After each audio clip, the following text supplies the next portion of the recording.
Hello everyone. अब हम Ksp के क्वालिटेटिव एस्पेक्ट पर नज़र डालेंगे क्योंकि कभी कभी नीट और मेंस पर उस पर भी सवाल आते हैं। तो सबसे पहला एप्लीकेशन है in purification of common salt. Common salt के प्योरिफिकेशन में कॉमन सॉल्ट में क्या होता है, Na plus aqueous plus Cl minus aqueous, ठीक है। और इसमें इक्विलिब्रियम में रहता है NaCl के साथ। अब इसमें क्या करते हैं, ड्राई HCl पास कर देते हैं।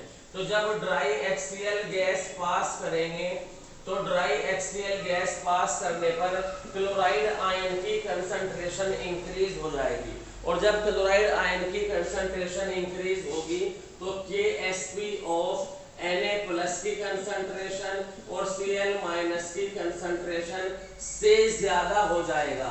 से ज्यादा हो जाएगा। क्या ज्यादा हो जाएगा? इससे ज्यादा हो जाएगा। क्या ज्यादा हो जाएगा? इससे ज्यादा हो जाएगा Na प्लस की कंसंट्रेशन और Cl माइनस की कंसंट्रेशन का प्रोडक्ट, ठीक है। NaCl का जो KSP होता है ड्राई HCl पास करने पर, क्योंकि क्लोराइड की कंसंट्रेशन बढ़ेगी तो क्लोराइड की कंसंट्रेशन और Na प्लस की कंसंट्रेशन, दोनों आयंस की कंसंट्रेशन का आयनिक प्रोडक्ट NaCl के KSP से ज्यादा हो जाएगा। उसकी वजह से NaCl का प्रेसिपिटेशन हो जाएगा और बहुत प्योर NaCl हमें मिलेगा। इसके साथ NaCl के साथ CaCl2 और MgCl2 की भी इंप्योरिटीज होती है, लेकिन उनमें KSP होता है हाई। तो chloride ion concentration dry HCl से इतने ज्यादा नहीं मिलेंगे कि कैल्शियम क्लोराइड और मैग्नीशियम क्लोराइड का आयनिक प्रोडक्ट इनके KSP से ज्यादा हो सके। इसलिए CaCl2 MgCl2 as a impurity पीछे ही रह जाएंगे। केवल NaCl का प्योरिफिकेशन या कहो कि केवल NaCl का प्रेसिपिटेशन होगा। ये सवाल पूछा गया था नीट 2020 में, एस ब्लॉक में इसका जिक्र किया गया है, लेकिन मैंने समझा दिया है आयनिक प्रोडक्ट में क्योंकि इसका एक्सप्लेनेशन KSP से आता है। दूसरा एप्लीकेशन आता है सोडियम बाइकार्बोनेट के बनाने का तरीका है सोलवे प्रोसेस। सोलवे प्रोसेस से सोडियम बाइकार्बोनेट बनता है। मैं इंफॉर्मेशन दे दूं, पोटेशियम बाइकार्बोनेट नहीं बनता क्योंकि वो सोल्यूबल होता है, उसका प्रेसिपिटेशन नहीं होगा। खैर, इसका प्रेसिपिटेशन हो जाता है। कैसे? हम सॉल्यूशन में अमोनियम बाइकार्बोनेट डालते हैं, ये टूटकर क्या देता है, ammonium ion plus bicarbonate ion. अब सॉल्यूशन में बाइकार्बोनेट की कंसंट्रेशन बढ़ चुकी है, इतनी ज्यादा बाइकार्बोनेट की कंसंट्रेशन इंक्रीज हो जाएगी कि सोडियम आयन और बाइकार्बोनेट की कंसंट्रेशन का प्रोडक्ट KSP ऑफ NaHCO3 से क्या हो जाएगा, ज्यादा हो जाएगा। KSP ऑफ NaHCO3 से क्या हो जाएगा, ज्यादा हो जाएगा। और सोडियम बाइकार्बोनेट का क्या हो जाएगा, प्रेसिपिटेशन। तो इस तरीके से, इस मेथड से हम सोडियम बाइकार्बोनेट का प्रेसिपिटेशन सोलवे अमोनिया प्रोसेस में करते हैं। आई होप समझ में आया होगा। एस ब्लॉक में इसकी डिटेल है, लेकिन एक्सप्लेनेशन KSP की टर्म में ही होता है। तीसरा एप्लीकेशन आता है qualitative analysis of basic radical में। जो क्वालिटेटिव एनालिसिस है रेडिकल्स का, बेसिक रेडिकल्स का, उसमें भी KSP का यूज आता है। एक्चुअली बेसिक रेडिकल्स को 7 ग्रुप में कैटेगराइज किया गया है, जिनमें से एक जीरो ग्रुप भी है। जीरो ग्रुप में केवल अमोनियम है और 6 ग्रुप और भी हैं। उन सभी ग्रुप का जो ग्रुप रिएजेंट है वो इस बात पर आधारित है, इस बात पर बेस्ड है कि जो रेडिकल्स रखे गए हैं वो किस रिएजेंट से प्रेसिपिटेटेड हो सकते हैं। यानी कौन सा रिएजेंट ऐसा लिया जाए कि उसको लेने से रेडिकल और जो हमारा रिएजेंट है वो आयन देगा, उनकी आयंस की कंसंट्रेशन का प्रोडक्ट सॉल्ट की KSP वैल्यू से ज्यादा हो जाए और कंप्लीट प्रेसिपिटेशन हो जाए। ये यहाँ पर मेन चीज है। जैसे मेरे पास first group of basic radical है, इसमें मर्क्यूरस है, इसमें Pb+2 है और इसमें Ag+ भी है। ये 3 है, Ag हाँ जी Pb पिला भाई, ठीक है, ये 3 है, इसमें Ag हाँ जी पियो भाई, तो ये इसमें 3 है। और मैं बता दूं Pb+2 को ग्रुप 1 में भी रखा गया है, ग्रुप 2 में भी रखा गया है। इस वीडियो से आपको इनऑर्गेनिक केमिस्ट्री के टिप्स फ्री में मिल रहे हैं। सारी बातें कीमती बता रहा हूं, नीट के पेपर में काम आएंगी। तो लेड को ग्रुप 1 में भी रखा गया, 2 में भी रखा गया। इसकी वजह यह है कि जो Pb+2 है वो डाइल्यूट HCl में पार्शियली सोल्यूबल होता है और फिल्ट्रेट में ग्रुप 2 में भी चला जाता है। तो Pb+2 का टेस्ट ग्रुप 1 में भी किया जाता है और ग्रुप 2 में भी किया जाता है, ठीक है। इसके अलावा PbCl2 के बारे में मैं आपको एक बात बता दूं कि सोल्यूबल इन हॉट वाटर, ये हॉट वाटर में क्या होता है, सोल्यूबल होता है। लेकिन अगर कोल्ड वाटर हुआ तो कोल्ड वाटर में क्या होगा, लेस सोल्यूबल होगा। खैर आते हैं सबसे इंपॉर्टेंट बात पर। ग्रुप फर्स्ट का जो ग्रुप रिएजेंट है वो है dilute HCl। Concentrated HCl use नहीं करते, डाइल्यूट HCl यूज करते हैं। डाइल्यूट HCl क्यों यूज करते हैं, क्योंकि डाइल्यूट HCl इतने क्लोराइड आयन देता है, इतने क्लोराइड आयन देता है कि क्लोराइड आयन की कंसंट्रेशन और ग्रुप 1 की मेटल की कंसंट्रेशन का प्रोडक्ट सोल्ट के KSP से ज्यादा हो जाए। माना मुझे Ag+ को प्रेसिपिटेट कराना है तो डाइल्यूट HCl क्या देगा, Cl-।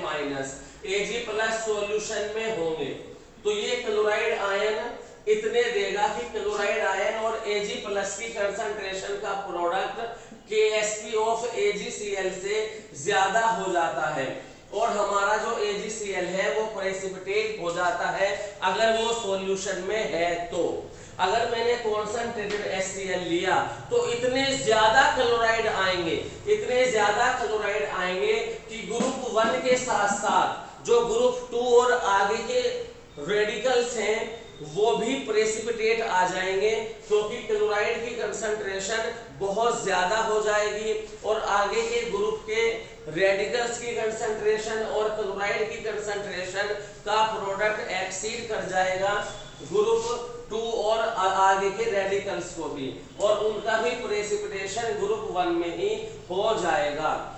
कोई इंटरफेयर ना करे, आगे के रेडिकल सिर्फ ग्रुप 1 में ग्रुप 1 के ही रेडिकल प्रेसिपिटेट हो, इसलिए हम क्लोराइड की कंसंट्रेशन कम रखते हैं, इसलिए डाइल्यूट HCl यूज करते हैं। कुछ समझ में नहीं आया तो अभी थोड़ा वेट करो, वीडियो स्किप मत करो, अभी आएगा समझ में, रुक जाओ। जरा ध्यान से सुनना, सेकंड ग्रुप के रेडिकल्स का जो एनालिसिस किया जाता है वो H2S गैस पास करके डाइल्यूट HCl की प्रेजेंस में किया जाता है। यानी सेकंड ग्रुप के रेडिकल्स का ग्रुप रिएजेंट डाइल्यूट HCl की प्रेजेंस में H2S गैस है। अब सवाल ये रह गया कि अगर ग्रुप सेकंड के रेडिकल्स को सल्फाइड की फॉर्म में प्रेसिपिटेट करना है तो सल्फाइड तो H2S से मिल रहा है मुझे, फिर HCl मिलाने की क्या जरूरत थी। दरअसल पूरी बात सुनो, वैसे तो H2S एक वीक इलेक्ट्रोलाइट है, इसका डिसोसिएशन कम होता है और कम डिसोसिएशन होने की वजह से इससे सल्फाइड आयन भी कम मिलते हैं। लेकिन वो कम होते हुए भी सल्फाइड आयन इतने काफी हो जाते हैं, इतने ज्यादा हो जाते हैं कि सेकंड ग्रुप के साथ साथ आगे के जो ग्रुप्स हैं उनके रेडिकल्स और इस सल्फाइड आयन की कंसंट्रेशन का प्रोडक्ट KSP वैल्यू से ज्यादा होने लगता है और फोर्थ ग्रुप के रेडिकल्स भी अपना सल्फाइड बनाकर सेकंड ग्रुप में ही प्रेसिपिटेटेड होने लगते हैं। जिसकी वजह से हम टेस्ट तो कर रहे होते हैं सेकंड ग्रुप का, लेकिन उसमें आ गए फोर्थ ग्रुप के भी रेडिकल, तो होता है बड़ा भारी इंटरफेयर और हम सेकंड ग्रुप के रेडिकल का टेस्ट अच्छे से नहीं कर पाते। लेकिन जैसा कि मैंने पहले भी बताया कि जैसे जैसे ग्रुप नंबर हाई होता है KSP हाई होता है, तो उसी का फायदा हम यहाँ उठाते हैं। अगर फोर्थ ग्रुप के KSP की बात करें तो फोर्थ ग्रुप के रेडिकल्स का KSP सेकंड ग्रुप के रेडिकल्स के KSP से कहीं ज्यादा है। इसका मतलब आगे के सेकंड ग्रुप से आगे के रेडिकल्स को अगर प्रेसिपिटेट करना है, अगर उनके सल्फाइड बनाना है, तो सल्फाइड की हाई अमाउंट, सल्फाइड की हाई कंसंट्रेशन की जरूरत पड़ेगी। लेकिन हमें क्या करना है, फिलहाल सेकंड ग्रुप का टेस्ट करना है, तो हमें सल्फाइड की कंसंट्रेशन क्या करनी होगी, कम करनी होगी। सिर्फ इतनी करनी होगी कि सेकंड ग्रुप के रेडिकल और सल्फाइड की कंसंट्रेशन का प्रोडक्ट सेकंड ग्रुप के रेडिकल्स के KSP को एक्सीड कर जाए और हमें केवल सेकंड ग्रुप के ही प्रेसिपिटेट मिले, फोर्थ ग्रुप के ना मिले। तो इसके लिए हम HCl पहले से ही मिलाकर रखते हैं। ऐसा करने से क्या होता है, H प्लस का यहाँ पर कॉमन आयन इफेक्ट लग जाता है। कॉमन आयन इफेक्ट की वजह से CIE की वजह से जब H प्लस कॉमन हो गया तो H2S का डिसोसिएशन हो जाता है कम, अल्फा हो जाता है कम, और उसकी वजह से सल्फाइड आयन की कंसंट्रेशन भी मुझे क्या मिलती है, कम मिलती है। केवल इतनी मिलती है कि सेकंड ग्रुप की मेटल और सल्फाइड का कंसंट्रेशन का प्रोडक्ट केवल सेकंड ग्रुप के KSP को एक्सीड करता है और केवल सेकंड ग्रुप के रेडिकल ही प्रेसिपिटेटेड आउट होते हैं। तो कहने का मतलब है कि डाइल्यूट HCl का क्या रोल है, बस इतना सा रोल है कि डाइल्यूट HCl मिलाने पर सल्फाइड आयन की कंसंट्रेशन कम हो जाती है और केवल सेकंड ग्रुप के रेडिकल्स का प्रेसिपिटेशन होता है। अब अगर मैं थर्ड ग्रुप के रेडिकल्स की बात करूं तो थर्ड ग्रुप में फेरिक, क्रोमियम और एल्यूमिनियम, ये तीन बेसिक रेडिकल रखे गए हैं। थर्ड ग्रुप के इन तीनों रेडिकल पर +3 ही चार्ज है और इनका ग्रुप रिएजेंट है NH4OH in the presence of NH4Cl। यानी कि क्लियर सी बात है कि थर्ड ग्रुप के रेडिकल्स को हाइड्रोक्साइड बनाकर प्रेसिपिटेट करते हैं। अब सवाल ये है कि अगर हाइड्रोक्साइड बनाकर थर्ड ग्रुप के रेडिकल्स का प्रेसिपिटेशन करना है तो हाइड्रोक्साइड तो केवल NH4OH से ही मिल जाएंगे। फिर क्यों NH4Cl पहले मिलाते हैं, ध्यान रहे पहले NH4Cl मिलाते हैं, इन सब का कारण मैं समझाऊंगा एक बार फिर। NH4OH वैसे तो एक वीक बेस है, इसका डिसोसिएशन बहुत कम होता है, ये हाइड्रोक्साइड आयन कंसंट्रेशन बहुत कम देता है, लेकिन वो बहुत कम हाइड्रोक्साइड आयन भी इतनी ज्यादा होती है कि थर्ड ग्रुप के साथ साथ आगे के ग्रुप के जो रेडिकल्स हैं उनकी कंसंट्रेशन और NH4OH से मिलने वाली हाइड्रोक्साइड आयन की कंसंट्रेशन का प्रोडक्ट उनके KSP वैल्यू को एक्सीड कर जाता है और थर्ड ग्रुप में ही आगे के जो ग्रुप रेडिकल्स हैं वो भी प्रेसिपिटेटेड आउट हो जाते हैं। यानी हमें टेस्ट करना था ग्रुप थर्ड का, आगे उसमें फोर्थ फिफ्थ के रेडिकल्स भी, क्योंकि हाइड्रोक्साइड कंसंट्रेशन काफी ज्यादा होती है, तो हमारा मकसद है इसे कम करना। तो इसलिए हम पहले से ही कॉमन आयन कोई रखने वाला NH4Cl मिलाकर रखते हैं। अगर NH4Cl पहले से ही मिला होगा तो जब NH4OH डाला जाएगा तो अमोनियम आयन हो जाएंगे कॉमन और उस कंडीशन में इक्विलिब्रियम चला जाएगा according to Le Chatelier backward direction में। NH4OH का डिसोसिएशन होगा कम और हाइड्रोक्साइड की कंसंट्रेशन सॉल्यूशन में क्या हो जाएगी, कम हो जाएगी। और अब केवल थर्ड ग्रुप की मेटल कैटायन और हाइड्रोक्साइड आयन की कंसंट्रेशन का प्रोडक्ट ही KSP को एक्सीड करेगा। किसके KSP को, ग्रुप थर्ड के KSP को। अब हाइड्रोक्साइड आयन इतने कम हो गए कि केवल ग्रुप थर्ड और हाइड्रोक्साइड की कंसंट्रेशन का प्रोडक्ट KSP से ज्यादा होगा और केवल ग्रुप थर्ड के रेडिकल्स ही प्रेसिपिटेटेड आउट होंगे, आगे वालों का प्रेसिपिटेशन नहीं होगा, क्योंकि उन्हें ज्यादा हाइड्रोक्साइड आयन चाहिए। तो कम से कम शब्दों में अगर मैं बोलूं कि NH4Cl का क्या रोल है, तो NH4Cl का रोल है हाइड्रोक्साइड आयन कंसंट्रेशन को कम करना। ठीक है, अगर सवाल आया तो लिख देना। अब बात करते हैं ग्रुप 4 की।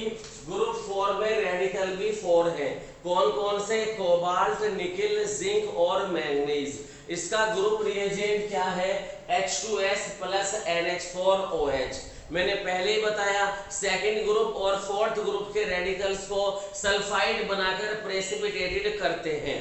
तो सल्फाइड तो केवल H2S से आ जाएंगे, फिर NH4OH मिलाने की क्या जरूरत थी भैया। मैंने पहले भी बताया, क्या बताया मैंने पहले भी बताया कि सेकंड ग्रुप के रेडिकल्स का आयनिक KSP कम है और फोर्थ ग्रुप के रेडिकल्स का KSP ज्यादा है।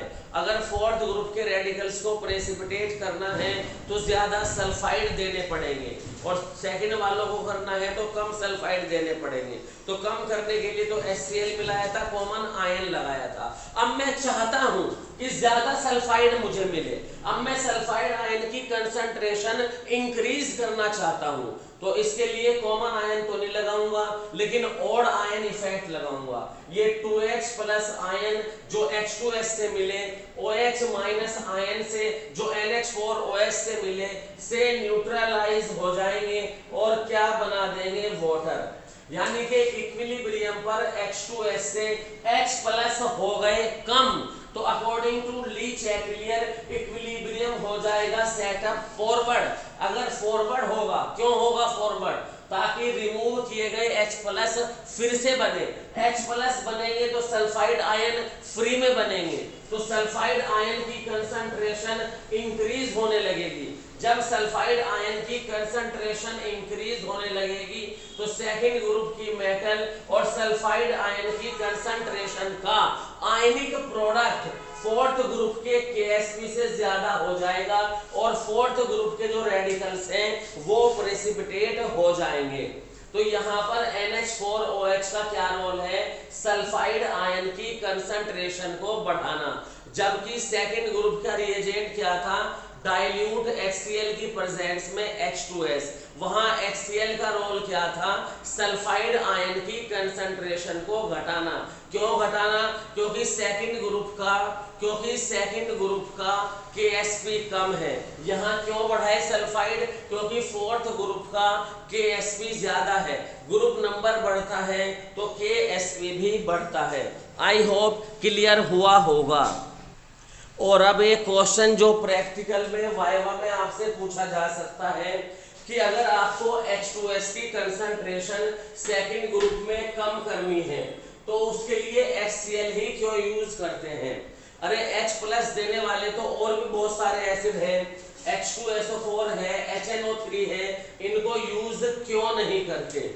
तो इसका रीजन ये है कि HNO3 में नाइट्रोजन +5 में है, H2SO4 में सल्फर +6 में है, यानी नाइट्रोजन HNO3 में और सल्फर H2SO4 में अपने मैक्सिमम ऑक्सीडेशन स्टेट में है। यानी HNO3 और H2SO4 दोनों ऑक्सीडाइजिंग एजेंट है।